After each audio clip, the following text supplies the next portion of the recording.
After collecting all the reference and all the references ready, the next step for me is to draw a very sketchy, rough storyboard.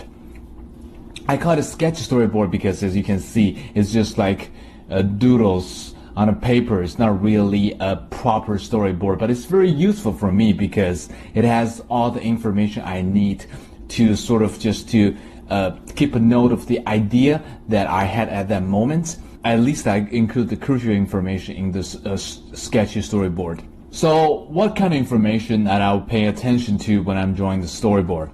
The first thing is what kind of lens that is used in this shot.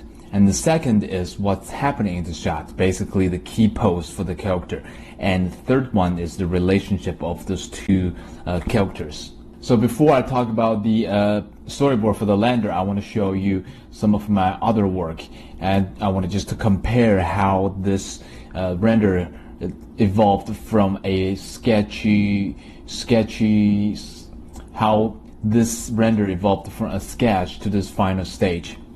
And this is my, I think 2 years ago I made this art piece. It's called Revival, and the story I want to tell is that those two girls actually are the same girl, but just the girl in the glass is the clone of the girl outside, and she's trying to teleport her brain or soul into this tank. So this is the first sketch I had, and back then I only had this idea that I want to create a sort of like a one-point perspective art piece showing two characters facing each other. So this is the sketch I came up with. As you can see, it's very sketchy, but it basically has all the information I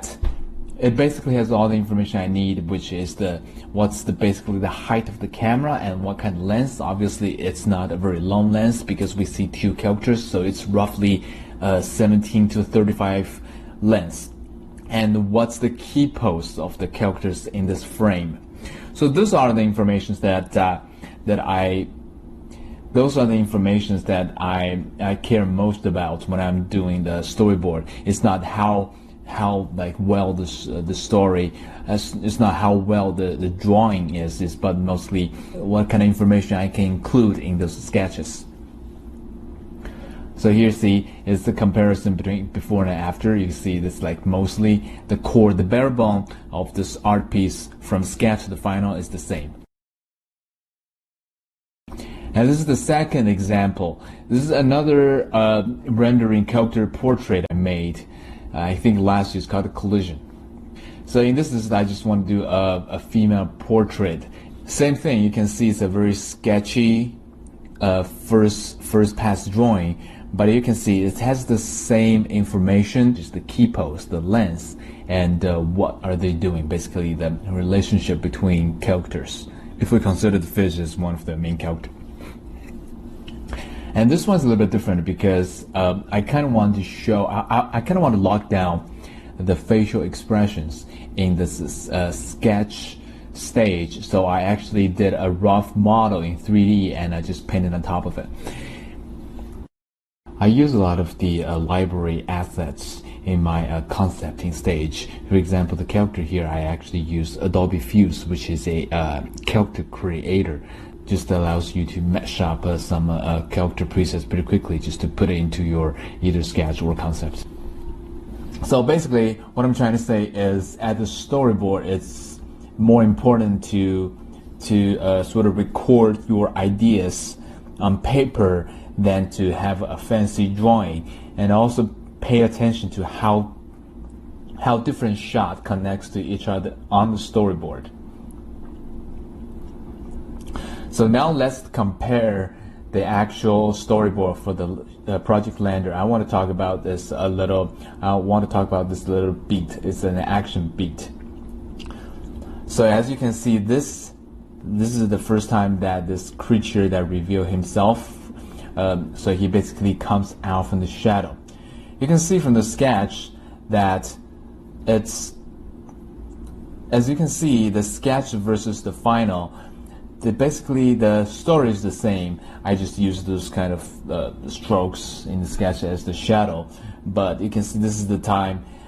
What I wanted to show in the storyboard, actually get very well translated into the final one, which is the shadow, the teeth, and the claws. And this is the second example of the another shot that this creature just jumps on top of this main character.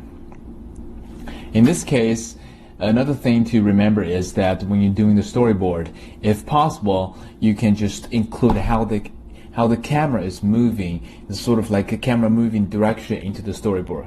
For example, this one, I just draw a couple arrows just to indicate how the camera should move in this shot. This actually again get very well translated into the final one. So on top of the three I just mentioned, if the camera is moving rapidly, it's better just to include in the storyboard how the direction the camera is moving. And this is the reverse shot of that the other one. And here's another example I want to show you. Is this is the POV shot from the main character, and this creature is trying to bite him, and she's just like sort of holding his mouth, stopping him from attacking him.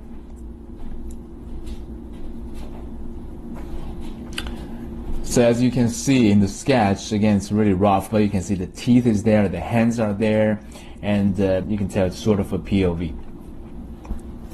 So drawing a very sketchy storyboard first, the benefit first is to save time. You don't have to spend time just drawing a fancy, you don't have to spend time to get those body proportion anatomy right, and you just need a place to write down your ideas.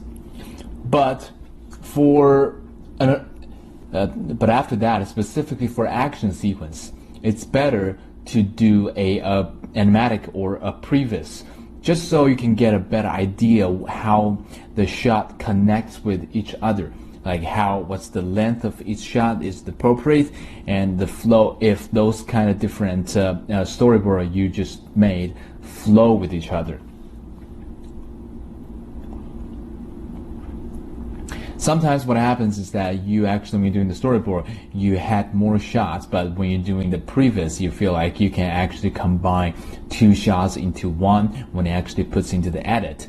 So animatics is very important for action sequence, especially fast-paced action sequence. It helps you to figure out the shot length and how this whole beat will flow, and if A shot connects well with the B shot. So when you were doing the previs, basically you need to nail down the pace and the beat of the action. It's like what the character's gonna do. The animation doesn't have to be perfect. It's just roughly, but the beat, the timing is pretty much figured out in the previs. Here I just want to talk about a trick when doing the previs, especially. It's better to create a giant sphere as a sky dome in Maya and put in a wireframe.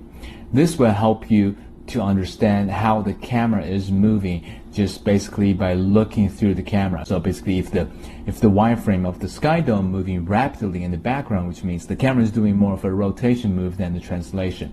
So before you even have environment assets, putting a sphere there helps you to understand how the camera is moving.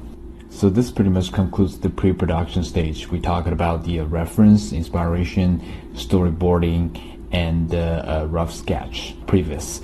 So starting for the next chapter, I will start talking about the look development of this character, including some shading, texture work. So I'll see you there. 学习过程中还有疑问，可以立即加入正版课程的学习交流群，讲师实时在线答疑，与精英学员互相学习。还可以登录一湖网，点击任意课程网址，搜索课程 ID 号，获取完整学习课件、工程文件等资料。扫一扫，任何问题小美湖都能帮助你啦。